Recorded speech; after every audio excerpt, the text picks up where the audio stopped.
What is a deep fake? So it's synthetically generated media using the original to make it appear as if someone said or did something they did not, used for malicious purposes, and it is often, most often, powered by artificial intelligence. Welcome, Aarti. Really good to see you again. Um, just to get us started, could you just quickly introduce yourself and tell us a little bit about yourself? Thank you, Dan. Really good to see you again as well. And thank you for inviting me to this podcast. So I'm Aarti Samani. I'm based in London, and I run my own consulting business, which focuses on human manipulation fraud, which are powered by AI. So typically they manifest in the form of deepfake and social engineering. Fraud, it's a threat to us as individuals, but also to the organizations that we engage in. Okay, that's great. Thank you. And the topic of conversation that we planned for today is deep fakes. Let's start off with a really simple question, just to make sure that everybody's clear. What is a deep fake? So any media, and a media includes image, voice, video, that is manipulated to to demonstrate that an individual did or said something that they didn't. So it takes the original media, manipulates it to the extent that it appears very realistic, and it appears as if someone said or did something they did not do. It's typically used for malicious purposes, so either to gain access to data or information or money. It is also often used in bullying, in kind of revenge mechanism, etc.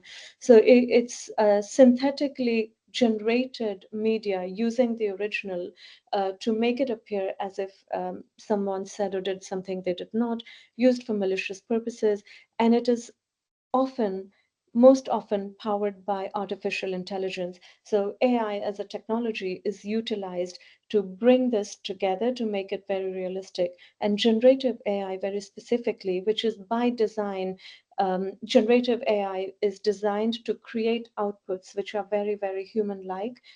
Not only they are human-like, but they are outputs that can be scaled and can be created very quickly.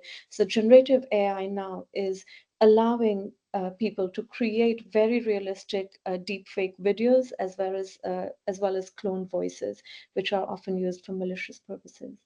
Wow. Okay. And just to be clear, so it doesn't have to be malicious purposes. So when I go onto X, for example, and there's a humorous video of, I don't know, Donald Trump saying something goofy, and it's not clearly he's not saying that in real life, that would count as a deep fake as well, would it? Absolutely, yeah. It's sometimes used in jest to sort of put celebrities or politicians in situations that makes it funny, in meme situations, etc. It is often used in marketing as well for good. So when brands want to market their products, but they don't have necessarily the resources to invest, they can use deepfake with permission of the person whose image is being utilized. It's used for learning and training programs, again, with the permission of the instructor, so that the recording is faster, the output turnaround time is faster and more cost effective. So there are positive uses of this type of technology, but most often at the moment it is being used for malicious purposes. Yeah, so we've ourselves used I guess you'd call it a deep fake of my voice to read some of the blog posts that I've written, because we were experimenting with doing sort of audio versions of those, and we used a tool. I think it was called 11 Labs. It was very, very convincing. It made me sound, I thought, slightly better than I do in real life, so I really liked it. But yeah, and it was a great time saver. But yes, I understand that it's the nefarious side of things, which is really, really concerning, and that's really where your focus is. Oh my goodness. Oh my goodness. That's completely crazy.